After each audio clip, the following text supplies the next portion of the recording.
سر آپ دیکھیں کہ جتنی بھی لیڈرشپ آتی ہے، آپ دیکھیں کہ ان کو آپ بڑے بڑے ڈنر کروا رہے ہیں، ان کو آپ پھولوں کے ہار پہنوا رہے ہیں، ٹھیک ہے، اور جب وہ واپس جاتے ہیں تو پروٹیسٹ میں آپ کو دکھائی نہیں دیتے، ان کا بے کہیں شک، نام و نشان ہی نہیں ہے۔ پھر بالکل بالکل، اوورسیز کمیونٹی کو بھی یہ سوچنا ہوگا کہ جناب یہ اگر آتے ہیں، یہ ناکام لیڈرشپ ہے، تو پھر ان کے ساتھ بھی ہاتھ نہ ملایا جائے، بے ان شک، کو بھی بے شک، فارغ کیا جائے، اور خان صاحب کو بھی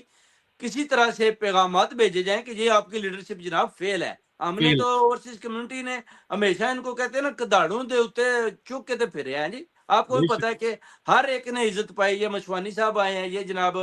قصوری صاحب آئے ہیں، یہ جناب شہریار فریدی صاحب آ رہے ہیں، یہ جناب علی محمد صاحب آ رہے ہیں، زلفی بخاری صاحب آ رہے ہیں۔ آپ دیکھ لیں کیسے ویلکم کیا اوورسیز کمیونٹی نے، مگر بے جب شک، خان صاحب نے شیر افضل مروت کے تھرو پیغام بھیجا اوورسیز کمیونٹی کے جتنے بھی پی ٹی آئی آفیشل کے ممبرز ہیں، جتنے بھی عہدے داران ہیں کہ جناب پاکستان آئیں، کیونکہ پاکستان کی قوم ڈری ہوئی ہے۔